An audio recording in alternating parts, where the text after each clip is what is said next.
All right, everybody, welcome into a new live edition of the Patriots Beat podcast here on the CLNS Media Network. Huge day in the NFL, huge day for the Patriots. I think I've used this analogy on the show before, but you know Steve Ballmer when he bought the Clippers and he goes Yeah. nuts and he's clapping and that's what I feel like today. It's a good day for many reasons, and we're going to start off the bat with our new sponsor, Alex. Huge news out of CLNS Media, the biggest acquisition of the week. CLNS Media and FanDuel are now partnering now that Massachusetts has legalized sports betting mobily, fully. And so go to fanduel.com/Boston. I'm telling you, sign up through that link. Free bets, $200 of bonus bets. Deposit $10, make a bet for $5, and then it's like literally free money. I just made a bet, and the app is super easy. Actually, tonight you can bet on the Celtics to score a point, even money. You can bet $50, you win $50, free money. Use your bonus bets for that, so you don't even have to deposit that much besides the initial $10. So go to fanduel.com/Boston. It really helps out the show. It really helps us out at CLNS, but it's also going to help out you make a ton of money. So again, fanduel.com/Boston. And now I can talk about gambling on the YouTube airwaves. We used to not be able to do that before, but now I can talk about anything. So FanDuel, fanduel.com/Boston. All right, let's get into it, Alex. It is free agency. Today, the NFL's legal tampering window opened up, and teams are now allowed to, teams are now allowed to speak with players. Agents are allowed to negotiate on their players' behalf, and deals can be agreed to but not officially signed until Wednesday. So a ton of news going on across the league. And what first happened, I guess, with the Patriots is that they came in with a splash and decided to trade Jonnu Smith to the Falcons for a seventh-round pick. Jonnu's tenure in Foxborough obviously did not go as planned. He was a free agency Monday splash basically 2 years ago today, signing a 4-year, $50 million contract. He didn't surpass 300 yards in a season. He only had 55 catches over 2 years. And, I kind of thought that with Bill O'Brien coming here, a new offensive mind, sort of a reset for this entire offense, that maybe Jonnu could use his skill set to their advantage, but they're not even going to try it. So they dump him to his former coach, Arthur Smith, for a 7th-round pick. So thoughts on the move? Yeah. I first of all, we had people in the chat back in February saying the Patriots should give up like a top 100 pick to move Jonnu Smith's contract. Didn't need to do that. Yeah.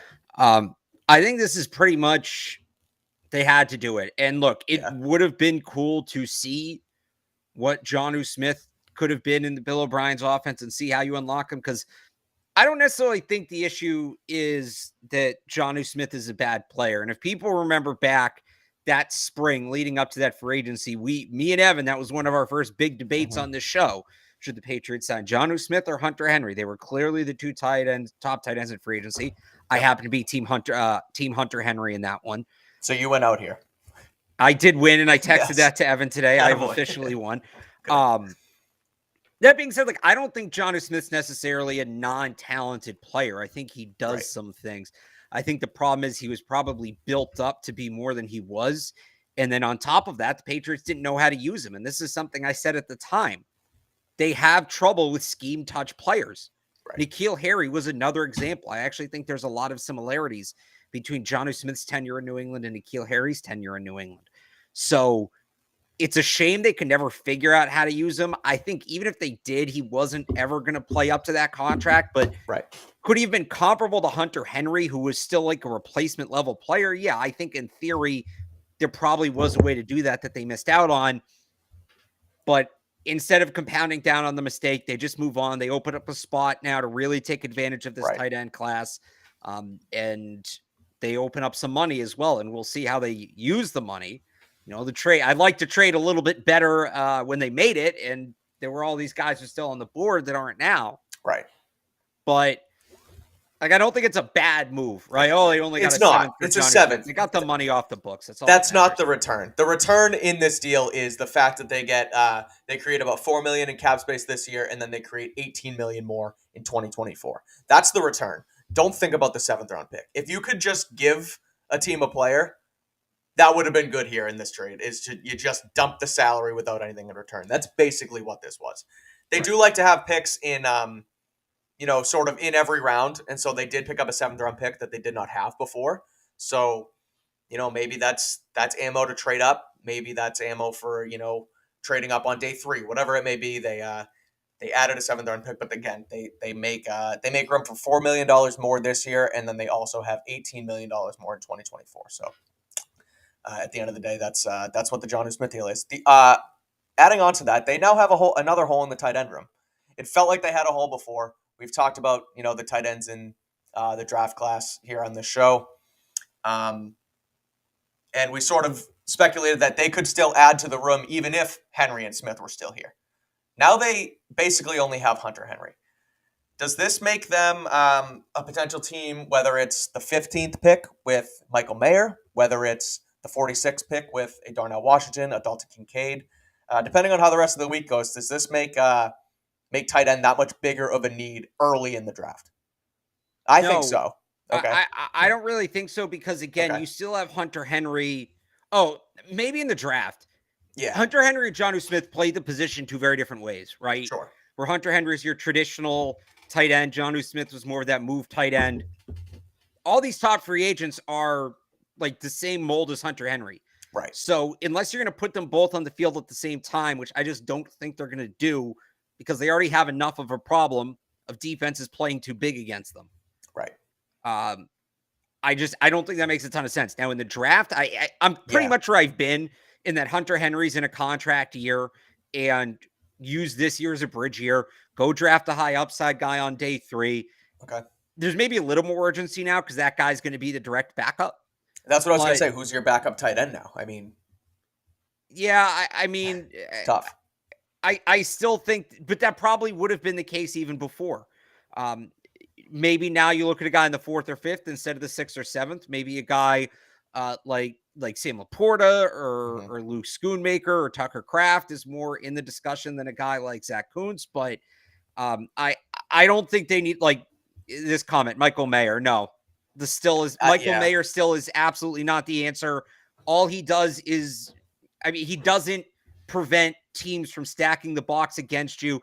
That's what they need if they're going to use a premium asset on a skilled player. They need a guy who is going to be a threat on the outside of the formation, not tucked in line. So Michael Mayer doesn't help you. He's going to end up being a better player than Hunter Henry, but year 1, Michael Mayer, and year 6, year 7, whatever it is, Hunter Henry are similar players.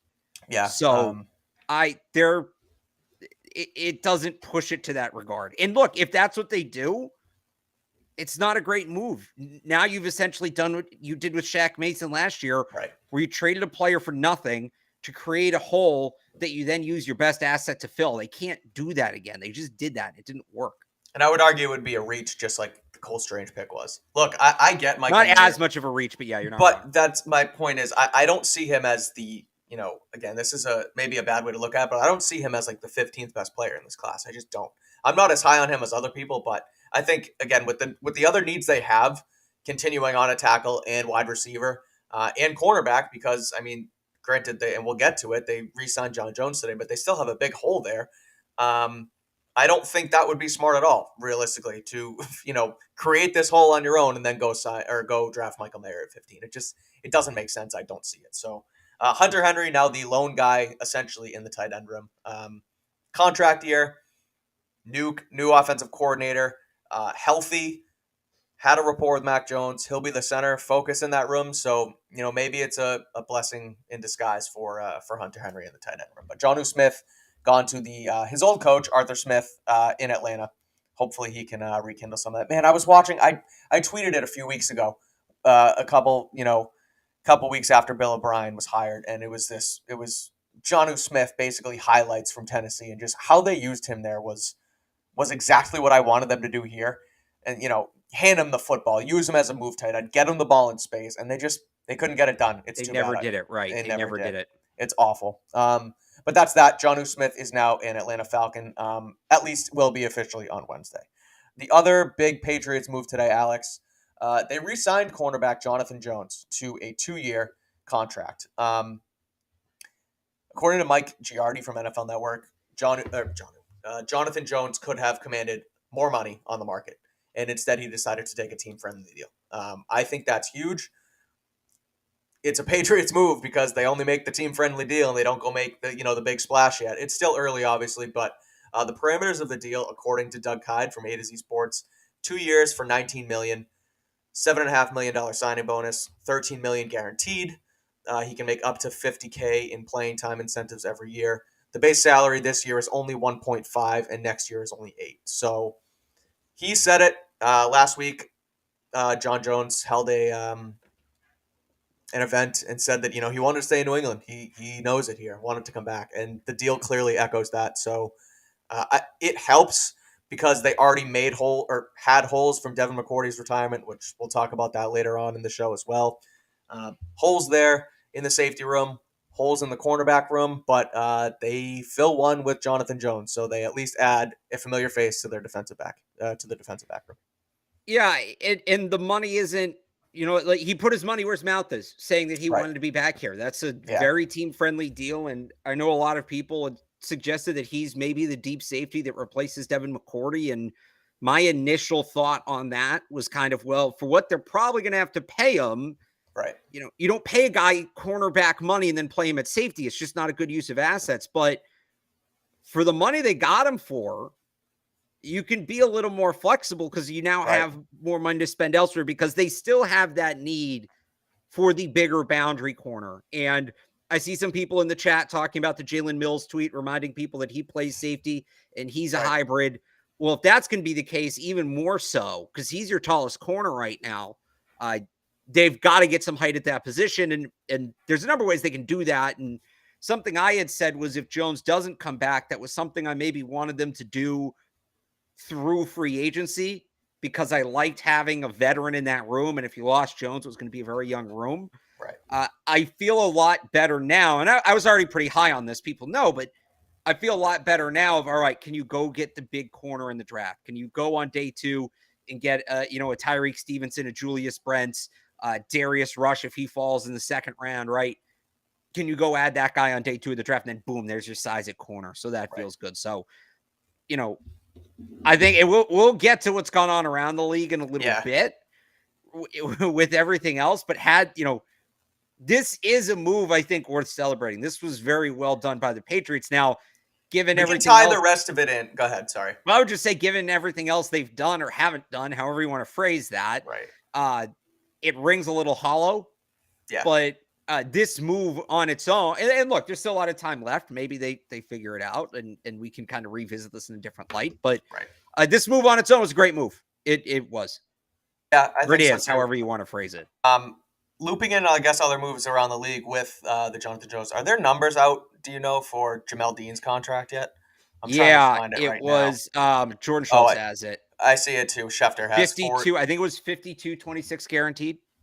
Okay, so that's about over 4 years. Jonathan Jones only got 2. Yeah, 13 per. So I mean, again, I know that agents know the market as it's going, but look, if Jonathan Jones and his agent maybe even waited a little bit, they probably still could have squeezed even more money out of somewhere than they did just with that Dean. Well, the Dean deal too was reported to be a team-friendly deal. Was reported to be a hometown discount. Yeah. So now, look, there was the report from Giardi last week, right, that teams viewed Jonathan Jones still as a slot corner, even though he played on the boundary last year. I don't think he was getting Jamel Dean money. Right. But he very clearly, most definitely left money on the table, not just signing for what he signed for, but signing as early as he did. I even think, like, if he waits, that team-friendly deal is probably worth a little more than it ended up being. Yeah. Yeah, I tend to I wonder, and again, it's so early, but I wonder where this goes. And I look at the Mills tweet, and it's like, how are they going to configure this room? I mean, they're going to make another move. Whether it's remember they signed Terrence Mitchell 4 days into it last year for a cheaper. Yeah, and then he didn't make the team. Yeah, I mean, it was a thought at the time where he's going to slide in. So I guess we'll see. I mean, it's and I do it myself, right? You kind of overreact a little bit because you see guys go and you see the Patriots are maybe involved, not really, but it's only Monday, right? I mean, this thing isn't really even official until Wednesday, so even more is going to start to come. Well, look, I mean, that's true, but as they say, as Felger and Maz like to say, and I know people roll their eyes at Felger and Maz, but I think this is a good point. We have to do a show today. Right. And today, and I kind of just suggest this, right? If things go the other way, maybe we look at it. We come back tomorrow, we say, wow, they really rebounded, and we give them all the credit for it. But as things stand right now, there's deals being made, and they're not making them. Right. So, all right, I'll let you take us next. Do you want to do tackle or wide receiver? Yeah, let's do the wide receiver thing because I think people are curious about that. Yeah, let's do it. It sounds like the Broncos are shopping all their guys. Yep. Now, you almost kind of have. Here's what I would tell people, and I just kind of gave my piece on. I think the Patriots are being relatively inactive. Mm-hmm. The market's really developed by position. Yep. And the wide receiver position has not budged. So this is one where I look at and I say, all right, let's wait and see what happens. I'm not going to kick them for this one yet because I don't know if teams are waiting on Jacoby Myers or Mecole Hardman or the top of the free agency market. The free agents may be waiting on DeAndre Hopkins or Jerry Jeudy or these trades. Odell Beckham's kind of a massive wild card in all of this. Yeah. We have no idea what his value is. Apparently wants $20 million according. Yeah, I want things too. It's nice to want things. Jimmy Garoppolo wanted $25 million. It's nice to want things. We're gonna get to Jimmy, baby. We're gonna get to Jimmy. We better get to him soon because, as we know, Jimmy Garoppolo does not last long. He'll get hurt soon. Anyway, 34 M's guaranteed, regardless. Yeah, he ripped the Raiders off. Good for Josh McDaniels. Josh and Dave. Pitching his career to Jimmy Garoppolo, this staple of reliability that is Jimmy Garoppolo. Look out, AFC West. Oh, yeah, look out indeed. Anyway, the point I was making, I think everything I just said, and then on top of that, it's just a down year for wide receiver in general. That's a slower developing market. I'm not super worried about that yet because I think what's probably happening is the teams that have wide receivers to trade, they want to let a couple of the free agents sign to see if teams get desperate and give up too much. And by the way, that was the report with the Cardinals. They didn't want to make a deal until free agency had already been going on. So none of this should be a surprise. Right. And I think some of the free agents are probably waiting on Hopkins because they want to see what his new contract's going to be or even Odell. Because if a team does get, maybe kind of puts the ACL thing to the side and says, we're going to pay Odell Beckham like he's Odell Beckham, I don't necessarily think that's going to happen. I wouldn't do it, but all it takes is one team. Now, all of a sudden, if you're Jacoby Myers, if you're Mecole Hardman, you go back to the table and there's a lot more money there that you can ask for, right? So this, as I'm going on this rant, I keep looking over to my screen to see that all these wide receivers started signing, right? But I think this is going to be a slower developing market. Now, that said, we understand the Patriots are in on Hopkins. To what extent, we don't know, but they're talking. Yep. I wouldn't be surprised if they're talking to the Broncos. I still think Jerry Jeudy is the best fit, but it would be classic them to kind of, go for one of the other guys, whether it's Sutton or who's the other one they were shopping. It wasn't Patrick, KJ Hamler. Right? Was it Hamler? Now, Hamler. That's interesting. Hamler's, State, right? I would rather have Jeudy. I would rather have Jeudy, but Hamler's not a total miss. Courtland Sutton, for me, does not move the needle. He's like a slight upgrade over Devontae Parker, but you're then moving on from Parker. He's not an addition. He's an upgrade. They really need an addition as well as an upgrade.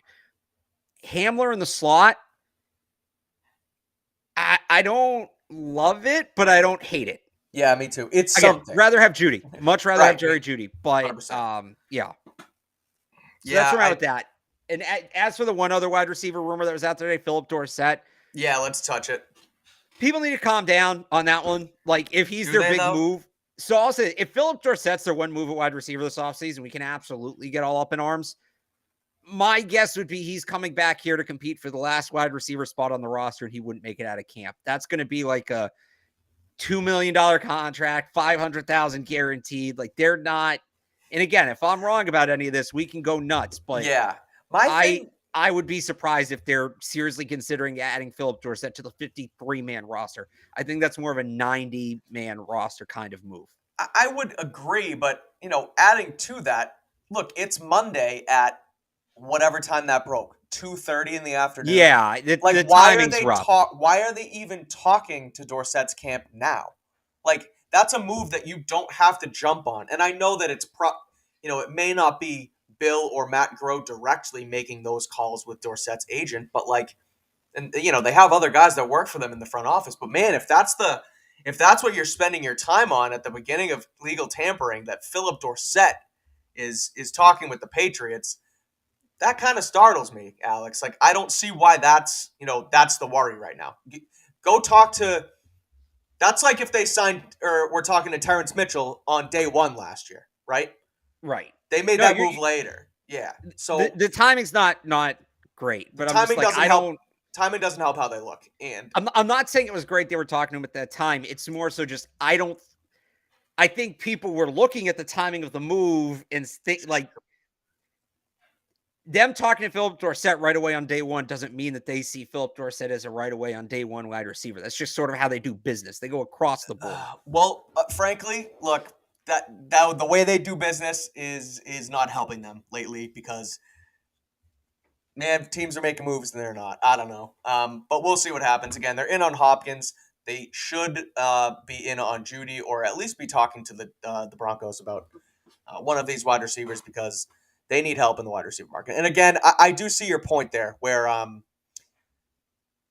it hasn't budged. It hasn't gone anywhere. I think 2 years ago when Nelson Aguilar and Kendrick Bourne signed, I think that, and again, it doesn't look, it's not a good comp right now because those haven't really panned out the way we would have liked them to, but those were sort of late Monday into Tuesday moves as well. So Yeah. I wouldn't freak out on the wide receiver front yet. Hopkins still has to be moved, and the Broncos are still talking to guys. So one other report I want to get to before we transition to tackles was Jesse Bates. I thought Jesse Bates was just going to be an absolute slam dunk signing if it were to have happened for the Patriots. I've said it 3 times now, but Devin McCourty retired on Friday. They have a big hole in the secondary, and even with John Jones signing, potentially moving to safety, even with Jalen Mills, like he says, potentially moving to safety, that's not good enough.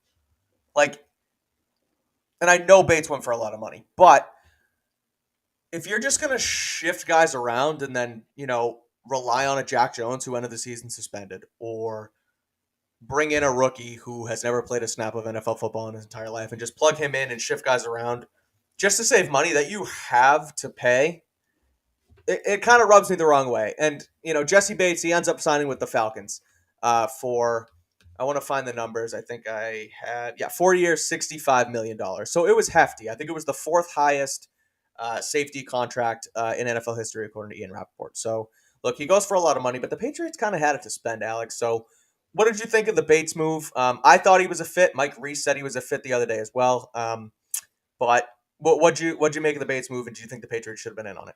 Yeah, and just to something else Mike had said on Sunday that he could see a Stephon Gilmore type of move. I mean, I thought that's the guy, that's the move, right? And look, we don't know, the Patriots weren't in on him, to be fair. I haven't seen anything reported one way or the other. Like, maybe they were and they weren't willing to go to that price. That's not to defend them. I think they should have gone to that price, or, look, if they land Jordan Poyer, fine. I'll walk all that back because I think Poyer could help them as well. But so do I. I don't love them putting a rookie in that spot.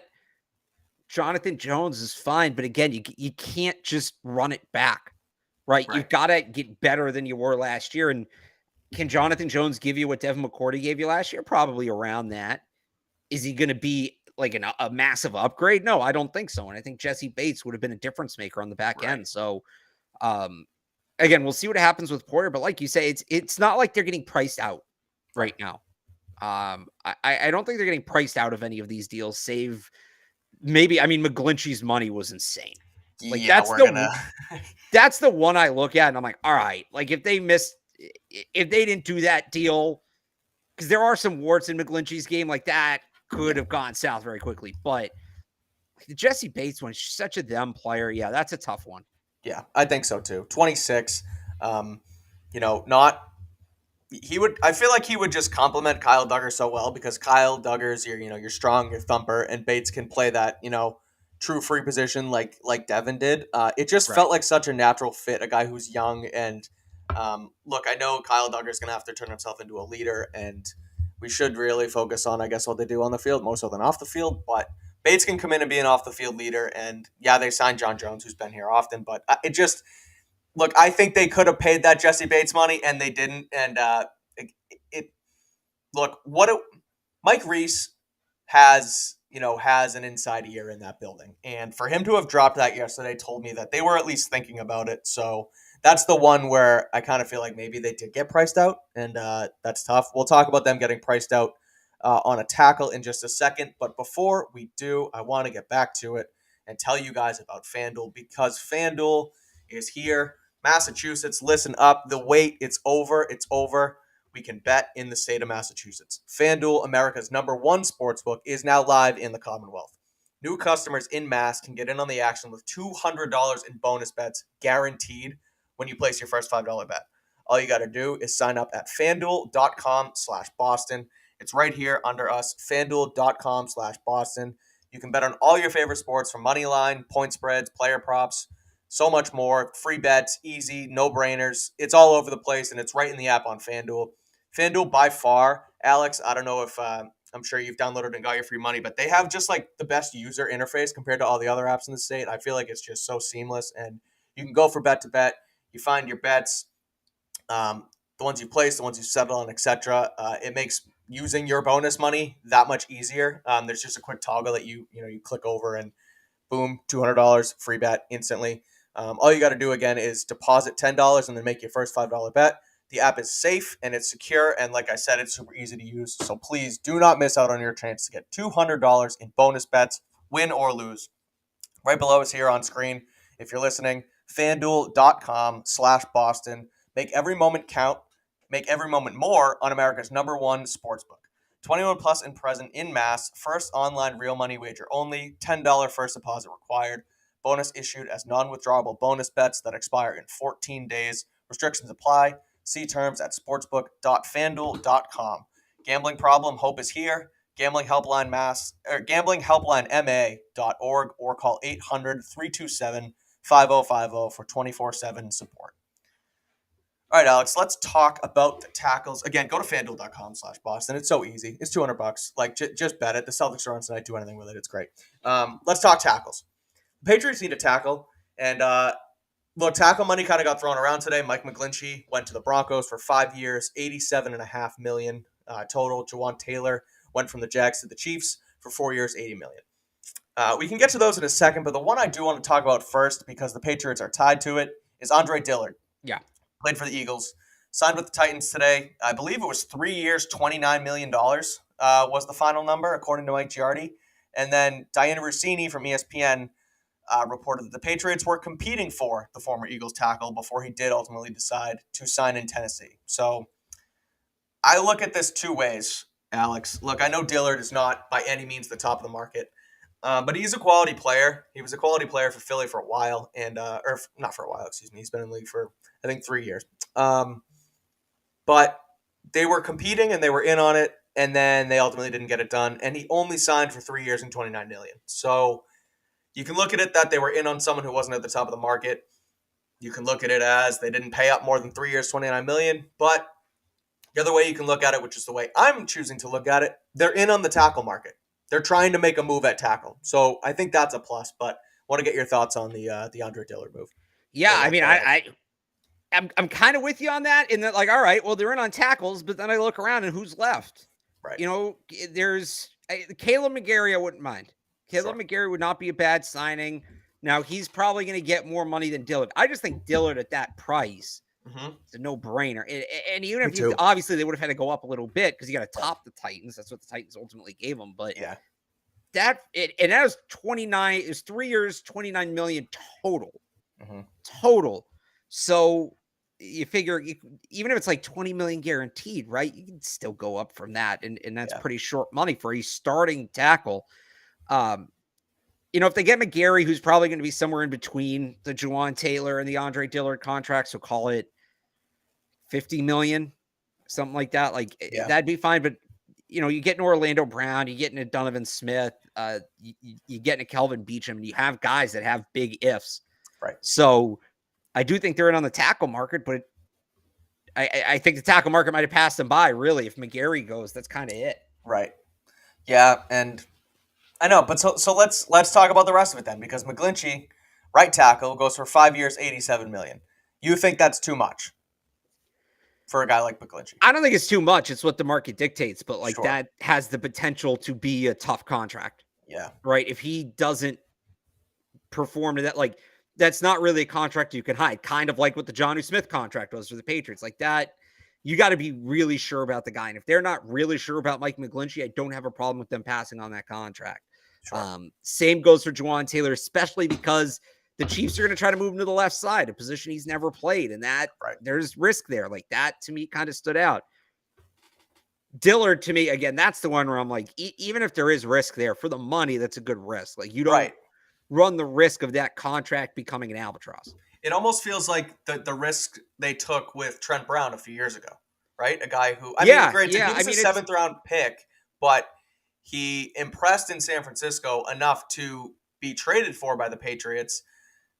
They then they passed on signing him to the big deal with the Raiders, but I mean they paid him for shorter money twice, took a chance on him, and it paid off, right? Both times, I'd say, really. Yeah, I mean, look, they gave like a 5th round pick to get him, and he really wasn't making that much. So I don't know that it's exactly comparable, but yeah, like they've trusted their ability to coach up offensive linemen in the past, right?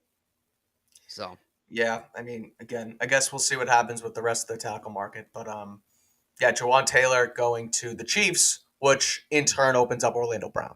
Orlando Brown he's going to price out both of these guys, and he's going to get a bag. So, should or will or do you think, and would you want him in New England? I mean, it depends on the price, right? And he's going to price those guys out. He's the best tackle on the market. But that don't you think? I don't know. Well, so here's the thing: he was the best tackle on the market because he was a left tackle. But remember, the Chiefs moved him from the right side to the left side. So, like, are you moving him back to the right side? Because at that point, I still think McGlinchey's better. Okay. So, and what are the Patriots doing with him? Are they signing him to play on the right side, or are they signing him to play on the left side? Like, you get in it. I also it's a little bit of a red flag to me. The Chiefs didn't want him back. Like, think about it. They were going to franchise him. That was the report. And then it was, well, they're not going to franchise him, but they're going to try to get a deal done. And now they're just out. Like, they could realistically sign him with Taylor. And they're just out. So I feel like there's something going on there that we don't know. That's a fair point. And one that I actually hadn't really thought of, because again, it's a guy who you just won a Super Bowl with on the left side. So clearly he's good enough to play at that position for a team that's Super Bowl caliber. At the end of the day, I mean, look, there's a lot of salary cap talk here. Money's money, and they can make it work if the player's worth it.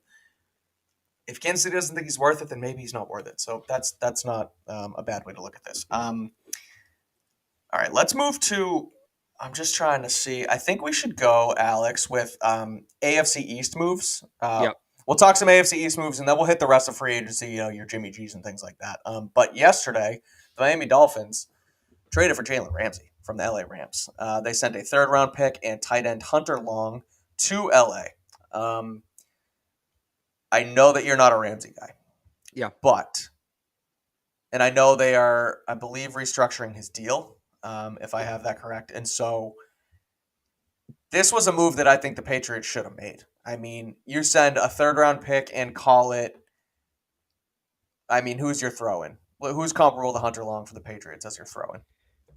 Miles Bryant.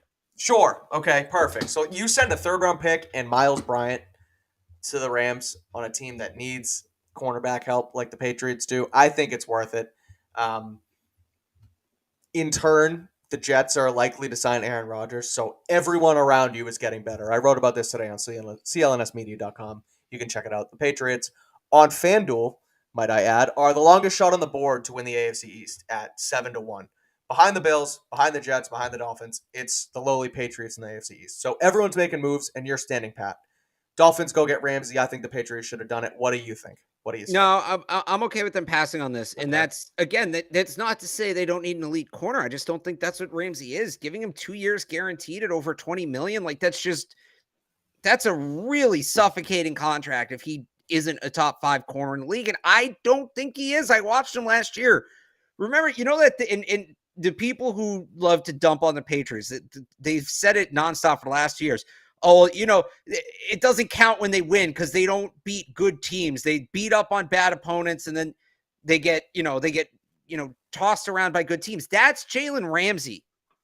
Go look at Jalen Ramsey game by game last year.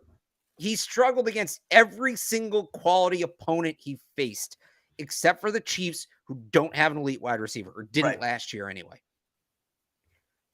If you're going to pay that price, go get somebody worth it. I just don't. And when I say, but if you pay that price, you're not going to get somebody that's on Ramsey's level. You're just no, but I'm talking about with the contract too. But the Patriots have the money not the money to burn, but they have the money in salary cap space to take a risk on someone like Ramsey when you're only giving up a third and, like we say, a Miles Bryant. I'd rather give up a third, a player, and what's probably going to end up being less money for Jerry Jeudy or DeAndre Hopkins or any of those guys. Especially now that we've seen the Jonathan Jones move. That's a fair point. Right. Then do this deal with Ramsey. 2-3 years ago, yes, of course. The reality of the situation is if Jalen Ramsey was still that good, he would have gone for more. And he probably wouldn't have been available. Right? And people are going to, the Rams needed to cut cap. And somebody had to go. All right, well, they could have gotten rid of Cooper Kupp, who was costing them more money than Jalen Ramsey was. They could have gotten rid of Aaron Donald, who's costing them more money than Jalen Ramsey is. Why was Jalen Ramsey the odd man out? Why was he the one that the Rams decided, that's going to be the guy we move to save cap space? This is not a defend the wall, the Patriots are never wrong thing. I just don't think people have an understanding of the player Jalen Ramsey is at this point in his career. I have no problem with them moving those assets. They need to move assets. They need to spend money, but they need to spend it smartly. They can't go throwing good money after bad. And I think that's what a Ramsey deal would be. And I think bad's a stretch, but again, if it's that cheap and all you got to do is spend money, I mean, money's money at the end of the day. And he's a decent player who can give you something at the cornerback position. But I understand your point, and it makes a ton of sense with the Rams, where they need to get under the cap, and they have a ton of good players that they can do it with. Jalen Ramsey is the worst of the good players. So I guess, that's a fair point. Let's, before we hit on the rest of free agency, let's talk about Aaron Rodgers to the New York Jets. It's still in limbo, but it looks like, by just about all accounts, it's basically just Aaron Rodgers, who, by the way, said that he does not want to drag this thing out, completely dragging this thing out. It's up to Rodgers. I believe the report is that the Jets and Packers essentially have the parameters in place for a trade, and it's basically just a big green button for Aaron Rodgers to be able to press and go to New York. So we've talked about it on the show, but now that it's really going to happen, it seems like, what do you make of the Jets with Aaron Rodgers? Does it immediately – I think it immediately catapults them to 1B, right behind the Bills in the division. You hate the Bills, so I'm sure it's going to – they're probably the number one team in the division for you, but let's hear it. Well, the Bills have lost a lot of talent. Let's not forget. Edmonds are probably going to lose Poyer, right? I think, and I've said the regression is due. It depends which Aaron Rodgers the Jets get, frankly. Mm-hmm. If they get pissed off at the world Aaron Rodgers, like the Packers had at the start of last year, then they're right there with the Bills, and I think they're probably that second tier in the AFC behind. Really, it's just the Chiefs and the Bengals at this point. Right. If they get, I don't care about football anymore, and I'm just going to be like a moody, curmudgeon Aaron Rodgers, well, still slightly better than last year, but I think they're probably closer to the Dolphins and maybe even the Patriots. Right. Obviously has the potential to be a very explosive move, at least. And the other thing is in the regular season, because we know what Aaron Rodgers becomes in the playoffs, right? Sure. I think he can still play physically. And you put him on that roster, and I said it all year last year, that team was a quarterback away. You put him on that roster, they should win 12, 13 games. Now, does he actually show up and play all those games? Right. I'm not even saying he won't. I don't know. He's the most predictable person in the league. He's the NFL's answer to Kyrie Irving. Unpredictable, but yes. But if you're the Jets, I kind of think you have to take that risk at this point. Now, look, if I was them, I'd tell him, hang on a second here. We're going to go call the Ravens and see what's going on with Lamar. Yeah. Not that there's not risk there either. It's a risk I'd rather take. Yeah. But, I mean, if you're the Jets, it's kind of the move you need to make at this point. So I don't fault them for making it, but they're rolling the dice a little bit. We'll see. The upside's tremendous, and the downside is pretty much they're back where they were. They're going to be back where they were now this time next year. Yeah. I mean, they have great players at just about every position on the New York Jets besides quarterback. And they went, 8-9 last year? Yeah. No, 7-10. They were 7-4, and then they lost 6 games in a row. Okay, so they finished 7-10 with Zach Wilson, who I've defended a lot. I have him on my dynasty team, so that might be why I defend him a little Yeah, bit that's a more. bad decision. What, to have him on my dynasty team? Yeah. Well, He's not even going to be on an NFL team, Mike, I in 2 traded for him months. 2 years. I traded for him 2 years ago, and he just kind of sits on the bench now because hey, you never know. But He's not going to be on an NFL team in 2 months. He doesn't need to be on your dynasty. he might stick around as the Jets' backup quarterback. Don't him and Aaron Rodgers have a relationship? I can't imagine he would want to do that. What's the alternative? It's actually smart if you're the Jets. Request a trade. Yeah, I suppose. But anyway, point being, the Jets have weapons just about everywhere. There are two young wide receivers in Eli Moore and Garrett Wilson are awesome. One quality running back because James Robinson is going to be on his way. But Breece Hall coming off the ACL, but was awesome until he got hurt last year. They have a solid offensive line. I believe Elijah Vera Tucker will be back. I believe who's the Mekhi Becton will be back. Yeah. Their defense is stacked. Sauce Gardner. We'll see what they give up because in a lot of these trades, right? In the Russell Wilson deal last year, Noah Fant got dealt. What? You're not doing what? I thought you were going to go the Sauce Gardner route for a second. No, they're not going to trade Sauce Gardner. Okay, because Colin Cowherd said that the other day, and it was. Did he really? That's a stupid take. No. Yeah. Okay, good. Continue. I do think they're going to end up dealing somebody worth something though, because like in the Russell Wilson deal, Noah Fant got traded. We just saw why do I always blank on this guy's name in every context? Yes, thank you. DJ Moore got traded in that trade for the Panthers to move up to number 1 pick. So maybe it's Elijah Moore. We know he hasn't been super happy with the Jets, but they're still going to be good. They still have the weapons, like you said, but I do think it's going to be interesting to see who is the player they move to get Rodgers. I would assume it's going to be the 13th pick and a decent player off their offense. I would assume that's going to be the basis of the package. Yeah, I would agree. And shout out Murph, who's watching this show and just tweeted a trash gif at me about Zach Wilson. So appreciate it. Look, I know he's not great. I'm hanging my hat on him for just about no reason. But all right, let's do a rapid fire. We'll do a rapid fire free agency. All right. As soon as I talk about Rocket Money, Alex, we got to talk about Rocket Money because it's not only the best app as far as getting your finances in check. It's one of the best apps that really is on the App Store and Google Play Store. When you're looking at subscriptions and things like that, and all they say is, try it free for 30 days, and then, we'll give it to you for free. Well, that never happens, and it's just enough time where you download the subscription, you put your credit card in, you subscribe to the service, then you stop using it, completely forget about it, and then they just drain your bank account. Before you know it's even happening, you're paying for the subscription and you're not even using it. With Rocket Money, you can change that in just a few quick taps. Most Americans think that they're spending $80 a month on subscriptions, when really they're spending $200 or more every single month. That's crazy, especially when you're not using the things. You have ESPN Plus and you have, Hulu and Netflix. And if you're using it, great. But a lot of the times you're using these subscriptions, or you're paying for these subscriptions and you're not even using them, which, it's crazy. But not now with Rocket Money, you won't be doing that anymore. Rocket Money, formerly known as Truebill, is a personal finance app that finds and cancels your unwanted subscriptions, monitors your spending, and helps you lower your bills all in one place. What the app does is quickly and easily identifies all the subscriptions that you pay for.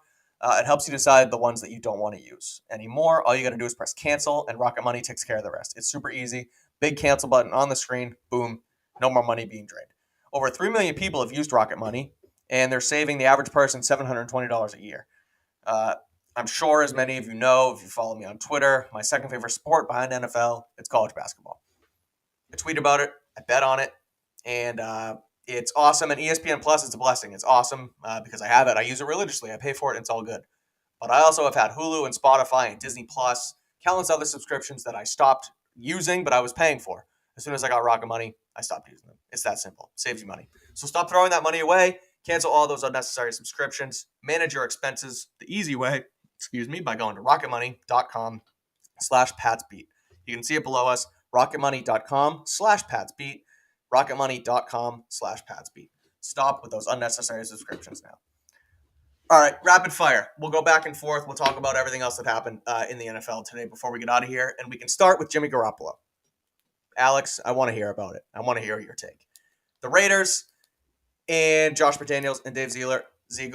3-year, $64 million and 30 Yep. plus guaranteed for Jimmy G, who has only played 16 games in an NFL season once. So I'm going to give you the soapbox on this one because you're not a Jimmy G guy, so I want to hear your take.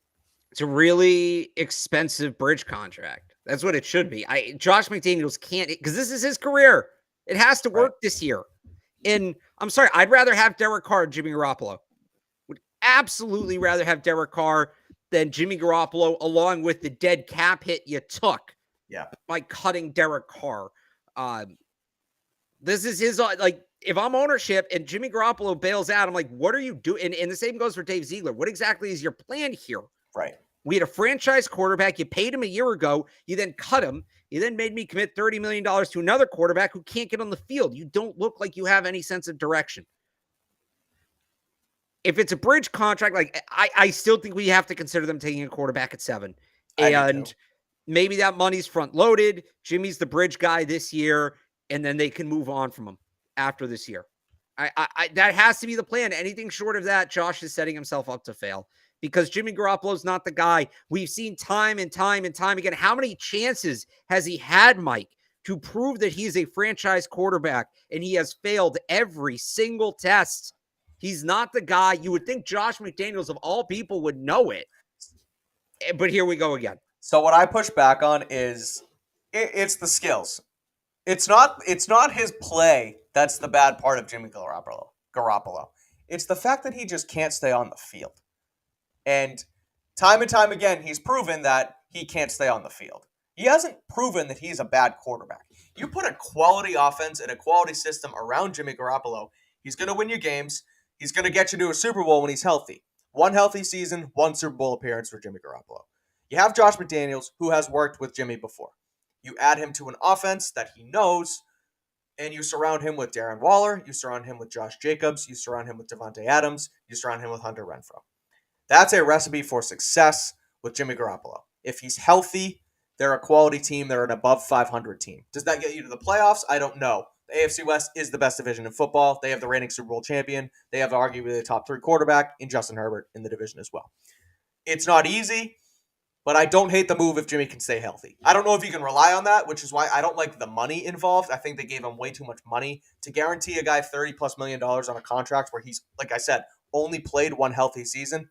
That's tough. But the one time he did it, he went to a Super Bowl. So feels a little bit like a catch-22. But I don't hate it if he's healthy because the one time he was healthy, he went to a Super Bowl with a good supporting cast.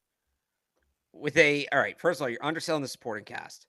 You said if Jimmy Garoppolo's healthy, he'll win you games. Does he win you games or does he just not lose you games?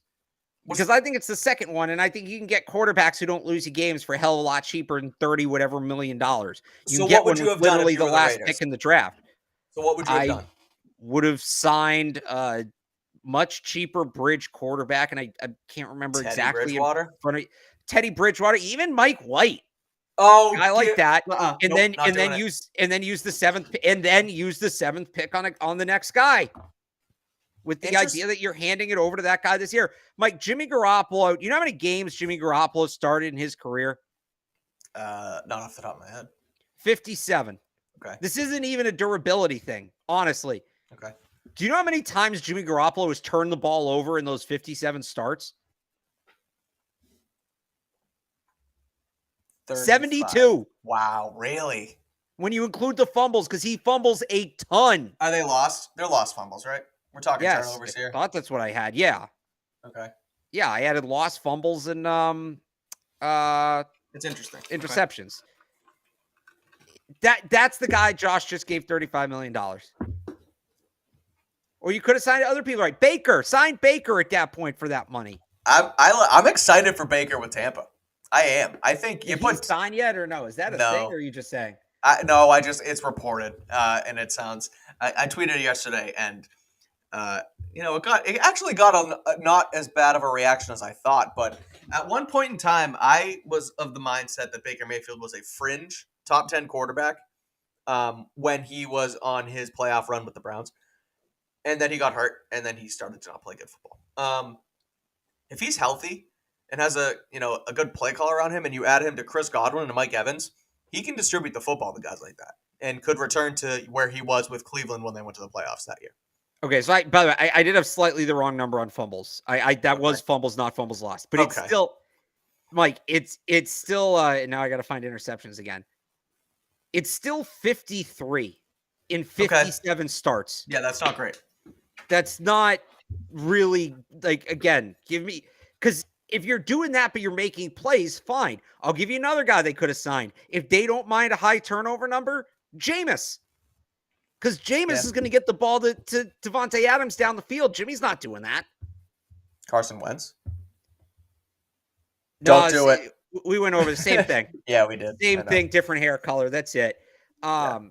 If you, I just, to me, it sounds like Josh he didn't want Carr, realized he wasn't getting Rodgers or Brady, panicked, and went to something familiar. That's, to me, what it is. It's not based in football reality. He wanted to be comfortable. They've got to hit this 7th overall pick, and it has to be a quarterback. Jimmy, again. He gets signed. He goes to a team. They bring in a guy, the 3rd overall pick in Trey Lance. Then he leaves, and now he's going to sign with Vegas, and then they're probably going to take someone. Why do these teams that see him up close keep drafting quarterbacks high? Maybe that tells you something. Again, they sign him. They keep him around because he's a high quality bridge quarterback. But the way some people talk about him around here. Oh, the win! He wins. Look at the wins. He wins. It's the most misleading. That feels a little backhanded, Alex. Kyle Shanahan saw him up close for 2 years. This is not, by the way, it's not me telling you Jimmy Garoppolo is not a starting caliber quarterback. Kyle Shanahan saw him up close for 2 years, decided I need to give up 3 first-round picks to replace this guy. But then they kept him for 2 years after that. Because they drafted the wrong guy. Yeah, I know. That's true. Imagine Mac Jones in San Francisco. They'd probably have won a Super Bowl. Yep, I know it. Let's move on. Let's go to. I'm just checking all the seeing if we're missing it. Well, let's do Jarrett Stidham quickly. Leaves Josh. Right. No, we just did Jimmy Garoppolo. Leaves Josh and signs with the Broncos. He's now going to back up Russell Wilson out in Denver. That's interesting. Is he going to back him up or is he going to start over him, Alex? I mean, he's going to back him up to start, but it's a new coach now. Not, by the way, not tied to Russell Wilson. Look, I don't think Russell Wilson's losing that job because the contract's absurd, but he's going to play some. Yeah. Russell Wilson's going to get benched. I don't think he's going to get benched as a starter, but he's not going to finish games. We saw it last year. He's older. He's a risk to get hurt. It's a great spot for Jarrett Stidham. He's going to get a chance to play. Yeah. And we'll see who the Broncos end up trading, but I actually think they have some decent skill position players on offense. He might get a chance to succeed there. So I don't know that he has as much talent around him as he did in Vegas when he kind of put it on that showcase last year, but not a bad spot to be backup quarterback. And he got $10 million, which is decent. So if you're a pro player, that's what it's all about. You play a few games, you play a couple starts, you make some you throw one pass to Devontae Adams for like a 60-yard touchdown, and you make yourself $10 million. So good for Jarrett Stidham there. Chase Winovich going to the Texans, Alex. Former Patriot, reuniting with former Patriot executive Nick Caserio. What do you think? I'm just kind of scrolling through my tweet notifications from Rappaport and Schefter now, pulling up these things. So if you have anything else, but what do you think of Chase Winovich?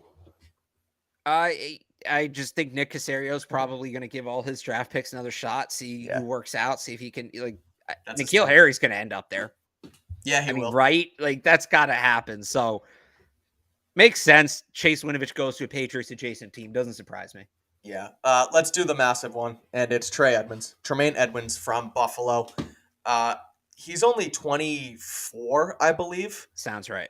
Because he came in the league when he was 19, which in its own right was crazy. He was the youngest player in the league, but him and his brother. But in Buffalo for the last 4 or 5 years, and just signed a 4-year, $72 million deal with the Chicago Bears.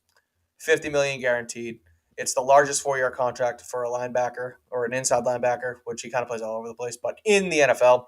So Ryan Pace in Chicago has been kind of killing it. If you think about it this way, I thought the trade with we haven't even talked about that trade on the show, so we'll loop that into it because the Bears traded the number 1 overall pick for a haul. And I think that was I thought it was a high quality move for them because they don't need a quarterback. They were able to trade down and they got a ton. They got a wide receiver, DJ Moore, for Justin Fields. Now they go sign Trey Edmonds. It's a lot of money, but I think it's worth it. Ryan Poles is making some moves. So what do you make of that one? Yeah, the Bear, like, don't look now. The Bears are having an excellent offseason. This is, by the way, how you support a young quarterback. This is how you invest in a young quarterback. Who's Ryan Pace? I'm looking at the chat. I call them Ryan Pace. It's Ryan Poles. Is Ryan Pace was the old GM? Ah, yes, it was. Okay. They fired their GM and coach, and then they hired GM and coach of the same first names. Yes, that's right. The owner was old and didn't want to have to learn new names. Yeah. Ryan Poles is making the moves, not Ryan Pace. You guys are right. Thank you, chat. Yeah, building around the young quarterback. They're doing a good job of it. I still think they probably need at least another pass catcher, but I thought they made a great move to trade that pick. And at first, like, moving down to 9, but they get a first this year, first next year. I thought getting a receiver was a great pull for them. So they've been excellent. Again, it's textbook how you build around a young quarterback. Well, did they give Trey Edmonds too much? No, they had a ton of money to spend. You got to remember, you really just look at the cap hit on the first year of these deals, because beyond that, like that Patrick Mahomes deal, we're like, oh my God, he got $50 million a year. Now that's like a great quarterback contract because the price goes up every year. So you can give a player too much. It's a lot more rare than people realize, though. And it's not necessarily about the total money. It's about how you spread it out. That's what was the issue with the Jonnu Smith contract. It's not just that they gave him so much money. It was backloaded. And they did it because they knew the cap was going to spike this year with the TV deal. They did it with a lot of those contracts. Matthew Judon's contract set up the same way. I believe Kendrick Bourne's contract set up the same way. And like at the time, it made sense because, again, the cap was going to spike. But all right, well, if backloading contracts so great, why doesn't every team do it? This is why. Because if the contract turns out to be a bad contract, you can't get out of it. Whereas if you front load it, all the money's off the books. It's a lot easier to get out of down the road. So that, I mean, I didn't see exactly how the money was broken up, but for the best linebacker on the market, they overpaid a little bit with some extra money to spend. In the moment, I don't think that's a bad contract. I agree. And like you said, when you have money to spend and when you have a guy who, in Trey Edmonds, started in the league at 19, he's only 24 years old. You can get him on a four-year deal for, it's a lot of money, right? But you have to pay for good players. That's what this league's about. Good players cost a lot of money. Patrick Mahomes, best player in the league. I mean, it was worth it. It was a good contract at the time, and now, he's not the highest paid, whatever. But you got to pay for good players when you have them, and Trey Edmonds is a damn good player. So, like you said, you're right. The Chicago Bears are making moves. Any more free agency moves that you can think of that we can touch on? Chat, you can throw them in as well if you want something to talk about. But then we have some Patriots news to talk about at the end of the show as well. But can you think of anything more? No, I mean, I saw right when we came on, Bobby Okereke signed 4 years, $40 million. Patrick Peterson goes to the Steelers. Yeah, so that's an interesting one. Yeah. A little on the older side. Player. Yeah, a little on the player. You're right. To replace Cam Sutton, I think was what that move was. No, it's been a real the Niners signing Hargrave was interesting. They had one big contract in them, and they used it on the defensive line, which is probably their best position group. Like, I was like, all right, wow, they're just rubbing it in now. Yeah, but I kind of like it. You just add to it. Like, they're just nasty there anyway, and you just add the best guy on the market there. I thought that was pretty good. Yeah. The other Niners move was actually Sam Darnold goes to the 49ers to replace Jimmy Garoppolo. All right. And he was never seen again. Yeah, were they connected to each other before, Kyle Shanahan and Sam Darnold, at some point for some reason? I feel like that's been talked about before, them two matching up, and I don't know why. Do they maybe have a pick? Did Shanahan have a high pick that year? Maybe he was. Because his brother's in New York. Oh, the LaFleur brother. Oh no, LaFleur's in New York. I don't know, something like that. Whatever. Well, Sam Darnold is replacing Jimmy G essentially in San Francisco. I saw a tweet today. It was they had the third pick a few years ago. They had the third pick a few years ago before that in Sam Darnold and Trey Lance. And the Mr. Irrelevant pick from 2 years ago, Brock Purdy, is probably going to start over both of them he's healthy. Right. So that's good stuff. All right, let's finish off this show, Alex, with some Patriots news that we heard this weekend. And I would say unfortunate, but we knew it was coming. I would say Devin McCourty. Not that we knew it was coming; it was still up in the air. But Devin McCourty retiring from the NFL after 13 seasons. He was a captain for 12 years. He was a dominant free safety in the league for them. I believe he was a 3-time Super Bowl champion. He was a Pro Bowler at 2 positions.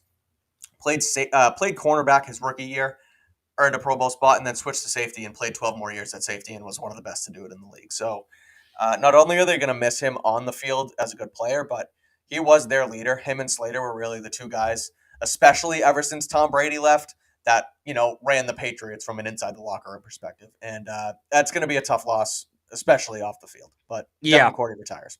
Yeah, I mean it's a big loss. Obviously, a guy who was a cornerstone of 3 Super Bowl championships, and you look at it, there's only like 7 guys left on the team who've won a ring. Yeah, which is kind of crazy to think about.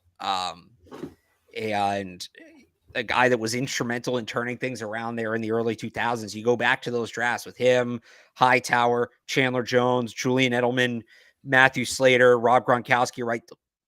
Really not many of those guys left yet. So just another sign that the new core kind of needs to start to establish itself. Yeah. It's tough. Like you said, they're going to have which I'm excited for, a Devin McCourty ceremony next Tuesday. So it was supposed to be tomorrow. Yeah. And then with the snow, they're doing it next week now. Yeah. So Devin McCourty retiring, they're going to do a retirement ceremony for him next week at Gillette Stadium. So I will be there. I'm sure Alex will be there as well. So, yeah. And so the other Patriots news that we do want to touch on as well, punter Jake Bailey was released from the Patriots last week on Friday as well. Jake Bailey, man, what a fall from grace for Jake Bailey. A guy who was an All-Pro 2 years ago, just signed an extension this season, or prior to the season, was put on IR, was then suspended, and then he was released, Alex. So they need a punter. They're not going to go with Michael Pilardi, I don't think. Your guy Michael Turk is a guy in the draft. Maybe they signed someone, I don't know, but Jake Bailey, man, he was a really good punter for maybe this long. I don't know how you can quantify that in terms of time, but he was there for a year. Yeah, he was there for a second, and then the wheels fell off. But what do you think of that move? It doesn't surprise me, just given just given everything that had happened. I would be surprised if they sign a punter here. Me too. Punters are just going to be cheaper in the draft. Taking a guy even in the 4th or 5th round is automatically cheaper than the veteran minimum. My guess is they're going to draft a guy somewhere in the 4th, 5th, 6th round. I don't think they wait all the way. I don't think they go with the UDFA. I like Bryce Behringer too from Michigan State, Adam Korsick from Rutgers. Those are kind of the 3 guys to know.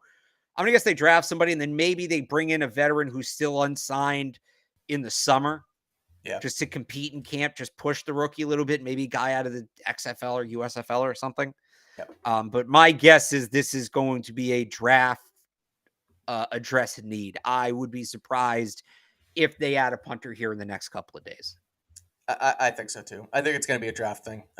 Maybe Pilardi is their other veteran move, but maybe Pilardi's the guy they bring back. That's a fair point, but they don't need to make that move until well after the draft. They don't need to make that move. They can make that move the morning of the first OTA practice if they want. Yeah, seriously. Kind of the timeline for that.